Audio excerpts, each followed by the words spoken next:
Perfecto. Marcos 11, versículo 12 al versículo 14.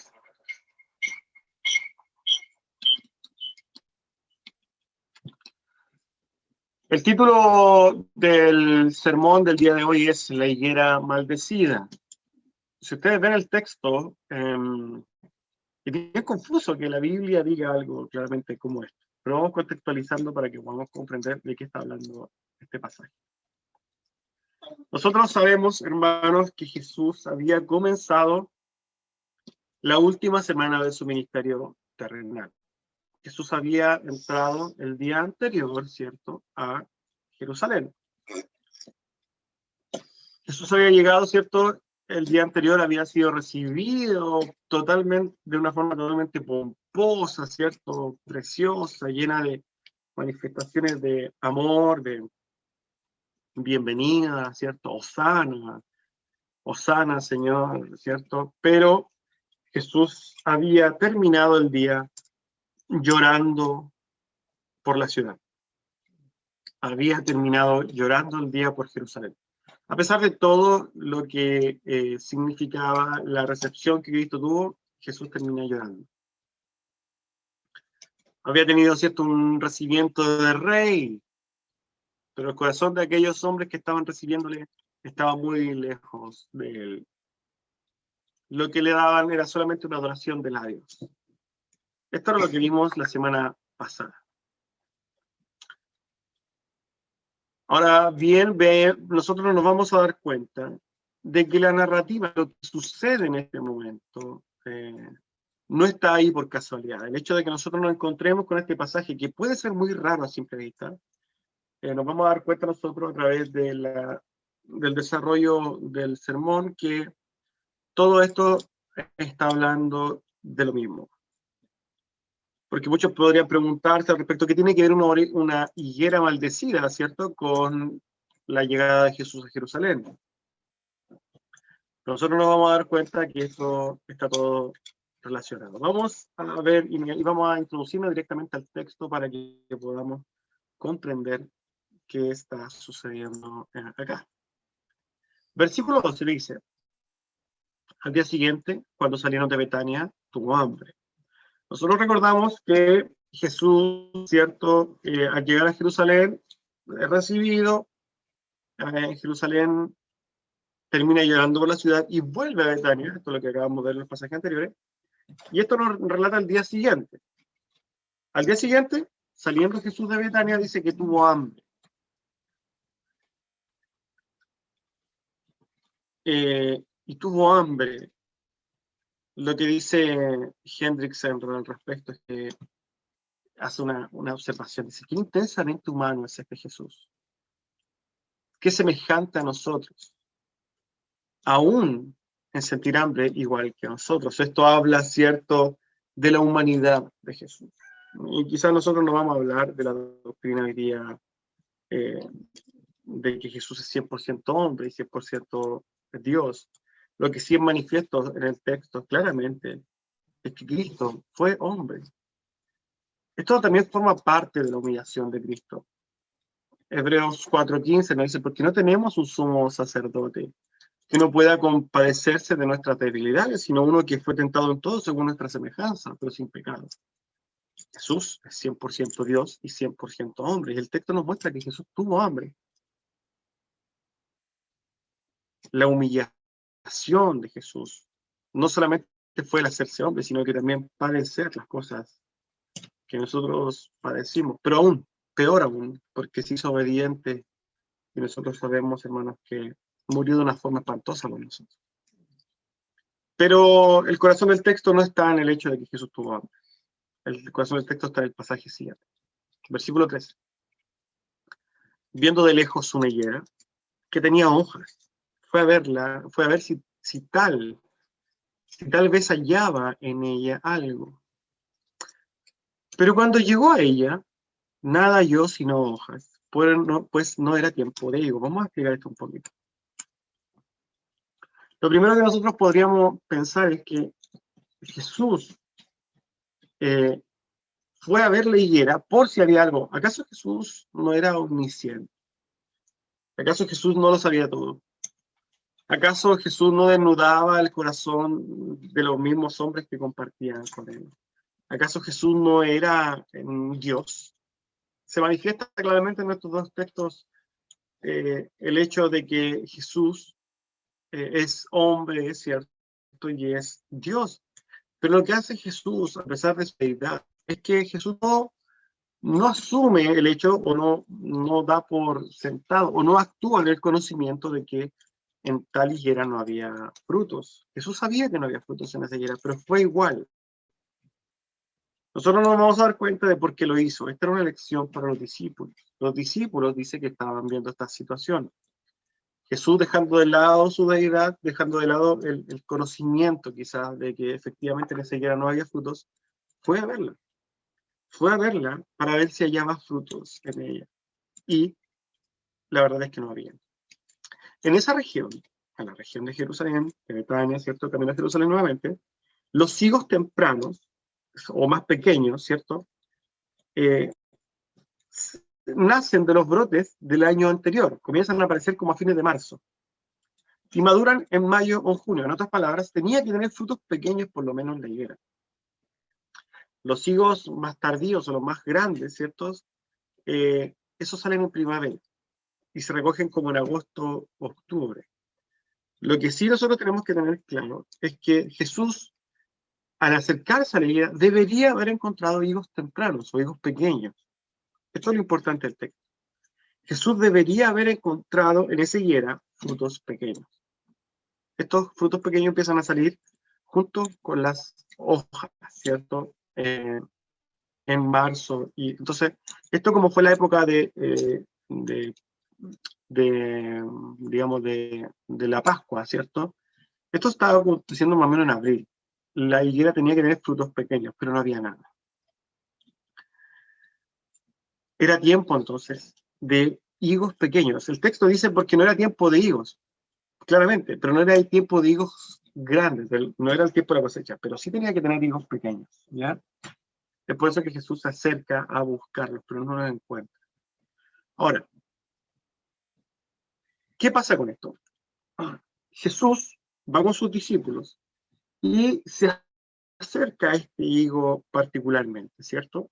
Este higo que iba junto al camino, muy probablemente este higo era un higo que pertenecía a algún tipo de siembra, porque era normal, ¿cierto?, que quizás los árboles bien cuidados, que esto de alguna forma nos hace notar el hecho de que era un árbol frondoso, debe haber estado quizás apartado en un lugar que es muy probable que haya estado protegido, un higo cuidado. Tenían hojas, dice, y quizás estaba en la plenitud de su follaje. Y era muy normal, quizás, y era muy esperable ver frutos en él, pero no tenía frutos. No había frutos en esa higuera. ¿Qué nos encontramos nosotros? Un árbol muy frondoso, ¿cierto? Un árbol muy, muy lleno de vida a simple vista, pero que estaba seco. Esta higuera estaba seca, no daba ningún fruto. Inmediatamente cuando nosotros comprendemos esto, se nos viene inmediatamente a la mente, o debería venírselo inmediatamente a la mente, la frondosa bienvenida que tuvo Cristo en Jerusalén. Quizás hace una especie de analogía o quizás hace una especie de comparación esta higuera entre lo frondoso y lleno de vida, ¿cierto?, con esta frondosa y llena de vida recepción que tuvo Cristo. Y hace también esta analogía entre los nada de frutos que había en la higuera con los ausentes frutos, con lo seco que estaba dentro los corazones de aquellos judíos que recepcionaron a Jesús. Mucha pomposidad, mucha hermosura por fuera, pero por dentro estaban totalmente vacíos. Estaban totalmente vacíos los judíos que recibieron a Cristo, y estaba vacía la higuera. Versículo 14. Entonces Jesús dijo a la higuera: nunca más, nunca jamás coma nadie fruto de ti. Y lo oyeron sus discípulos. es importante comprenderlo. Sus discípulos eran, de alguna forma, los receptores de lo que Jesús estaba diciendo. Es difícil creer, ¿cierto?, que el Señor, nuestro Señor, haya pronunciado tal maldición contra un árbol, una especie de castigo, ¿cierto? Como si de alguna forma este árbol fuese responsable de no llevar estos frutos. Es como si Jesús se hubiera enojado, ¿cierto?, con este higuera. Es difícil imaginar a un Jesús irado, quizás fuera de sí, maldiciendo a un árbol porque no tenía frutos.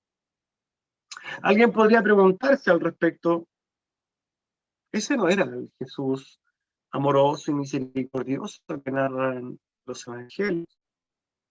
¿Cómo podríamos decir de él príncipe de paz? ¿Cierto? ¿Cómo conciliamos al Jesús que nosotros conocemos, que es amoroso, que se entrega a sí mismo, que ama, que se preocupa por el bienestar de todos? ¿Cómo conciliamos a este Jesús con este Jesús que actúa de una forma visceral contra aquella higuera? Nosotros nos vamos a dar cuenta de que la explicación y que el trasfondo de lo que sucede es mucho más profundo. Este pretencioso pero infructífero árbol era una ilustración adecuada de Israel. El Señor, en toda su palabra, muchas veces ilustra a Israel con ejemplos como una higuera, una viña. Les voy a pedir que me acompañen a Lucas 13, versículo 6 al versículo 9. Lucas 13, versículo 6 al versículo 9, dice así la palabra de nuestro Dios. Dijo también esta parábola. Tenía un hombre una higuera plantada en su viña, y vino a buscar fruto en ella y no lo halló. ¿Les parece conocida esta situación? Y dijo al viñador, he aquí hace 3 años que vengo a buscar fruto en esta higuera y no lo hallo. Córtala, porque inutiliza también la tierra. Él entonces, respondiendo, le dijo, Señor, déjala todavía este año, hasta que yo cabe alrededor de ella y la abone. Y si diere fruto, bien, y si no, la cortarás después. Jesús mismo, al día siguiente, ¿cierto?, va a narrar una historia en el pasaje paralelo, en su segundo día, en el tercer día en Jerusalén, hablándole a los israelitas. Y esto aparece en Mateo 21, 31 al 43. Y esto escúchelo muy bien porque es totalmente importante para comprender lo que está sucediendo aquí. Mateo capítulo 21, versículo 33 al 43. Dice así. Les dijo, oíd otra parábola. Un hombre, padre de familia, el cual plantó una viña, la cercó de vallado, cavó en ella un lagar, edificó una torre y la arrendó a unos labradores y se fue lejos. Y cuando se acercó el tiempo de los frutos, envió a sus siervos a los labradores para que recibiesen los frutos. Mas los labradores, tomando a los siervos, a unos golpearon, a otro mataron y a otro apedrearon. Envió de nuevo otros siervos, más que los primeros, e hicieron con ellos de la misma manera. Finalmente les envió a su hijo, diciendo, tendrán respeto de mi hijo. Mas los labradores, cuando vieron al hijo, dijeron entre sí, este es el heredero. Venid, matémosle, apoderémonos de su heredad. Y tomándole, le echaron fuera de la viña y lo mataron. Cuando venga, pues, el señor de la viña, ¿qué hará con aquellos labradores? Le dijeron, a los malos destruirá sin misericordia y arrendará su viña a otros labradores que le paguen el fruto a su tiempo. Jesús les dijo, ¿nunca leísteis en las Escrituras, la piedra que desecharon los edificadores ha venido a ser cabeza del ángulo? El Señor ha hecho esto, y es cosa maravillosa a nuestros ojos. Por tanto os digo, que el reino de Dios será quitado de vosotros y será dado a gente que produzca los frutos de él. Veamos esto en el contexto. Esta parábola es muy decidora.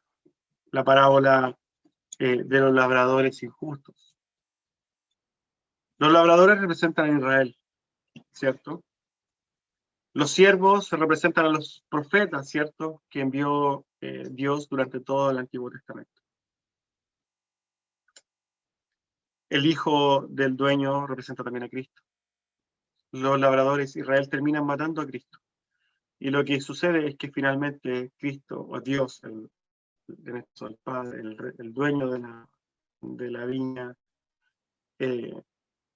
quita el reino de ellos y los da a otros. Jesús le dice, así sea, así será, así es. El reino será quitado a vosotros, Israel, será dado a gente que produzca. Usted conoce este pasaje. La piedra que desecharon los edificios en cabeza del ángulo de la iglesia. Esto mismo sucede y esto mismo representa lo que hizo Jesús con esta higuera. Esta higuera representaba a Israel. Jesús, la noche anterior, había derramado su llanto sobre Jerusalén. Jerusalén era muy frondoso.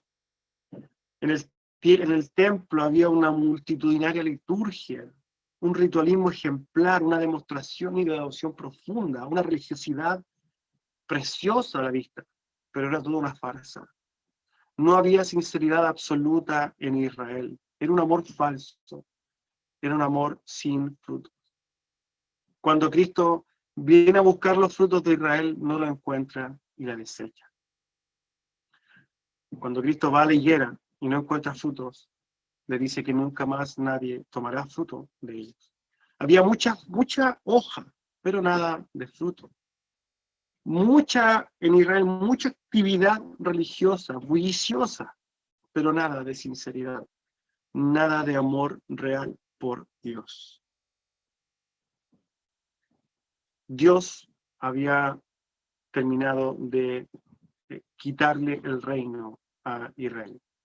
Es claro en la Escritura que Dios finalmente no desecha en su totalidad a Israel, sino que dentro, ya estamos hablando de la nación, dentro de los israelitas muchos van a pertenecer a la iglesia de Cristo.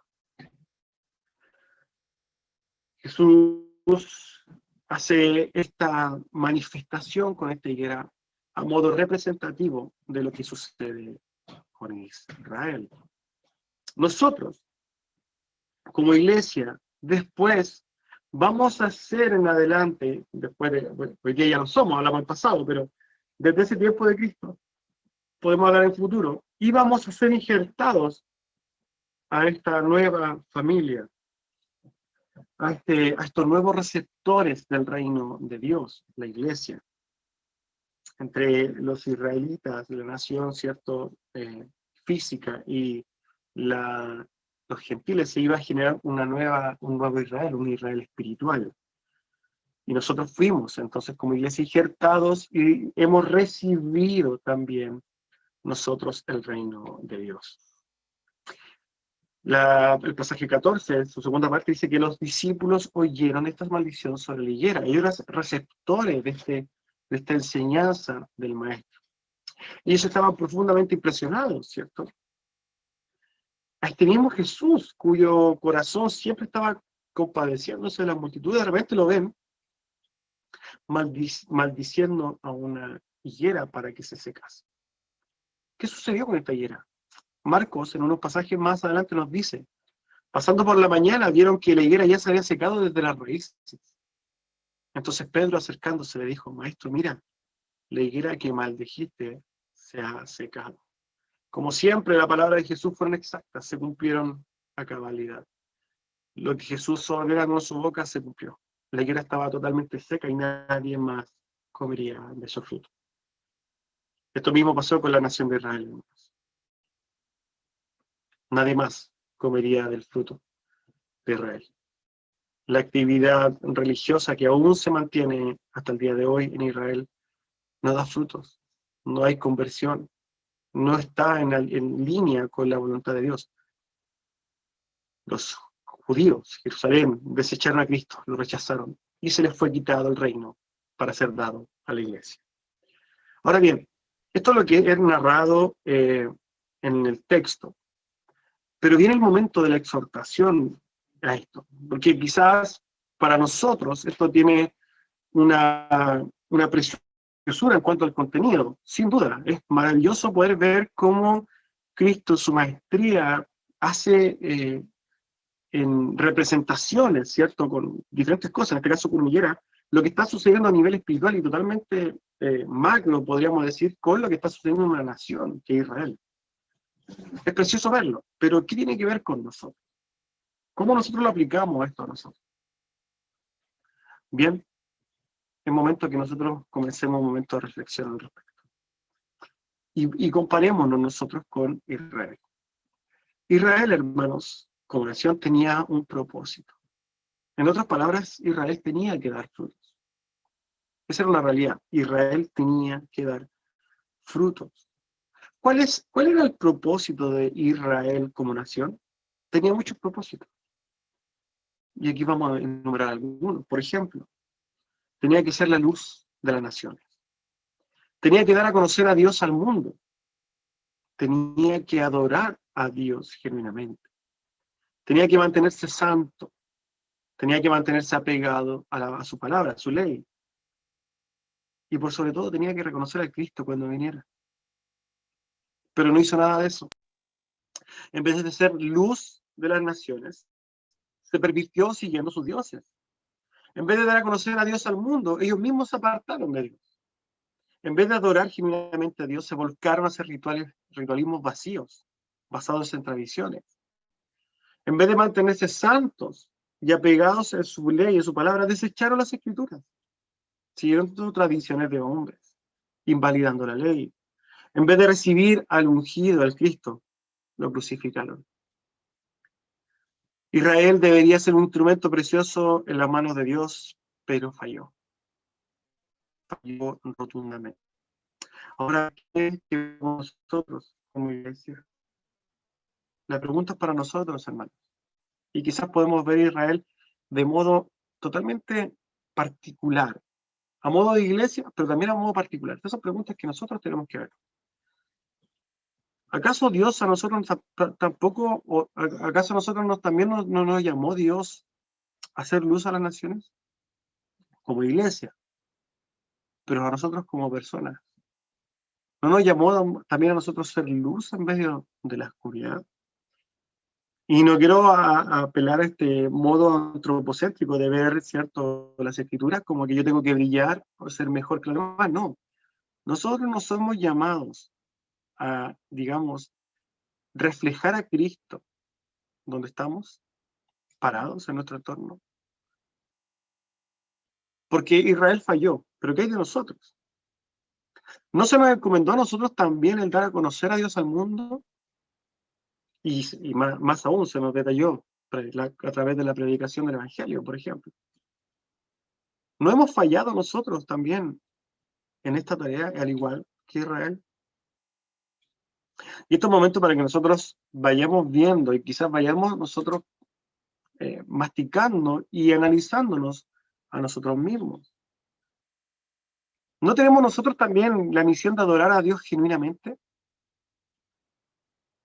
Yo con esto, hermanos, nosotros tenemos el Espíritu Santo que nos ayuda. Y Israel no tenía nada. Tenía la ley. Nosotros no somos también llamados a mantenernos en santidad, apartados, como iglesia, pero también a modo personal.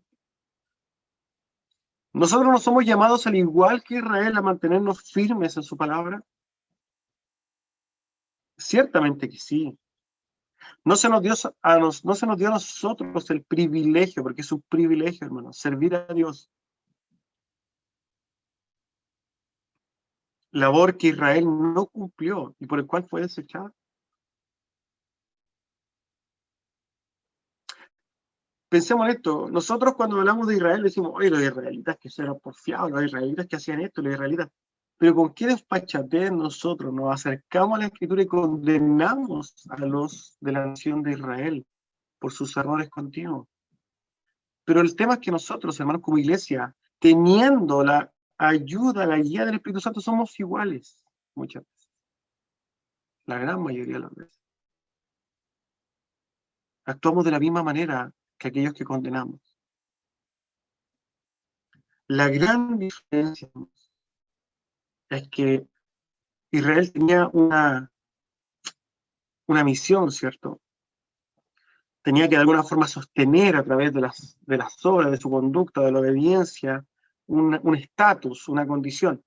A nosotros eso se nos es dado por gracia. Pero nosotros no nos aprovechamos de esa gracia. Y eso claramente habla muy mal de nosotros, no solamente como iglesia, sino que a modo personal, en cada uno de nosotros. Nos aprovechamos de la gracia. Nosotros como iglesia, hermanos, somos llamados, tal como los israelitas, a llevar fruto. La pregunta es, ¿dónde están nuestros frutos? Y no estoy hablando del fruto del Espíritu. Estoy hablando del fruto que se manifiesta en la obediencia, en la pasión, quizá, el esfuerzo, la disposición, la búsqueda, la entrega. Presentar nuestros cuerpos en sacrificio vivo, en esforzarnos. Tenemos que preguntarnos nosotros, ¿hasta cuándo viviremos para nosotros mismos? ¿Hasta cuándo los deleites, quizás, la pereza, van a ser lo que nos caracteriza? ¿Y cuándo vamos a cambiar eso para enfocarnos en realmente vivir o esforzarnos para vivir para la gloria de Dios? El problema de Israel era que de labios lo adoraba, pero su corazón estaba lejos de él. Y al igual que la higuera, muchas bellas imágenes externas por dentro están muertas. Es mi obligación, hermano, decirle que tal como la higuera representa a Israel, representa también a los falsos creyentes. A una enormidad de personas que tienen una muy bonita religión, ¿cierto? Pero el fundamento de esta no es la gloria de Dios, sino que el cómo me hace sentir. No importa cuánto tiempo mucha gente lleva en la iglesia, porque tal como la higuera puede tener unas hojas preciosas, pero por dentro puede estar muerta.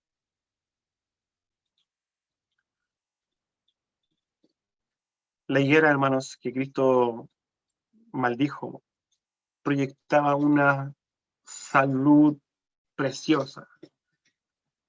Estaba, pero hermosa a la vista, pero por dentro estaba muerta. 2 Corintios 13:5 nos dice: examinaos a vosotros mismos si estáis en la fe. Probaos a vosotros mismos. Tenemos que preguntarnos nosotros, y es momento quizás de la reflexión también. ¿Qué frutos podemos ver en nosotros mismos? Hay frutos de creyentes, hermano. Y frutos que nosotros somos llamados a examinar. Amamos, por ejemplo, la palabra de Dios. Pregúntese, hermano, ¿cuánto tiempo está dedicando a estudiar? ¿Realmente ama la palabra o es una carga para usted? ¿Amamos a los hermanos y la comunión de los santos? Porque el que no ama a su hermano no ha conocido a Dios, dice la Escritura. ¿Somos contristados por el Espíritu Santo cuando pecamos? ¿Hay arrepentimiento en nuestras vidas? ¿Ha sido formado nuestro carácter en nuestro caminar cristiano? ¿Vamos muriendo cada día? ¿Avanzamos en santidad? ¿Hemos crecido en obediencia? ¿Fundamentados en el amor? No en el miedo, en el amor a Dios. Hay una sigla, hay una palabra quizás que dentro de la reforma era muy común escuchar. Coram Deo, que significaba delante de Dios. Y esto quiere decir que cuando el corazón, la razón y el corazón están conscientes de la existencia y la presencia de Dios, nosotros lo vamos a ver donde quiera que estemos y en lo que hagamos. La invitación del día de hoy es a que vivamos una vida que glorifique a Dios. Cimentados en el agradecimiento a Dios por su obra redentora. Recordemos también que la iglesia no es un lugar creado, ¿cierto?, con la intención de alivianar la conciencia ni la de cumplir ritualismos que de alguna forma nos den la sensación de ser salvados. Dios no se complace tanto en nuestros cantos como lo hace cuando decimos. Los israelitas, ojo con esto, estaban en el lugar perfecto. Cantaban y recitaban las palabras correctas. Incluso podemos decir que sus sacrificios estaban muy bien hechos, pero no así, fueron desechados, porque todo era una fachada, todo era por fuera. Nuestro Señor fue muy claro al decir que sus ovejas, hermanos, oyen su voz. El llamado del día de hoy a sus ovejas. Para concluir, hermanos, una pequeña conclusión. Si nuestra salvación no fuera por gracia, si fuera por nuestras obras, cada uno de nosotros estaría condenado, sin duda. Bendita y sublime gracia la de nuestro Dios, que asegura nuestra salvación sin las obras de la ley. Nosotros como iglesia no seremos desechados, eso está claro. No se nos quitará el reino solamente porque este regalo se fundamenta en la obra perfecta de Cristo, la cual ya fue hecha. Pero entendiendo esto, la intención de nuestros corazones debería inclinarse fuertemente al morir a nosotros mismos. Debería inclinarse a buscar a conocer a Dios cada día más a través de su palabra y depender más de Él a través de la oración. Debería inclinarnos a servir cada día más con nuestras propias vidas, en servicio, en la predicación, en sufrimiento, en la pasión, en la entrega. No paguemos, hermanos, tan precioso regalo y privilegio dado por Dios con pereza o egoísmo, sino que presentemos nuestros cuerpos vivos, nuestros cuerpos en sacrificio vivo delante de Dios. Y oremos a Dios para que nos guíe en santidad. Y por sobre todo, para que nos guíe en su voluntad. Amén. Vamos a orar para concluir este sermón. Espero, hermanos, que durante el día pueda quizás también masticar el contenido de esta palabra y que realmente lo que vayamos a lo que vayamos siendo expuestos en la misma palabra de Dios vaya moldeando derechamente nuestra vida. Esforcémonos. Amén. Vamos a orar.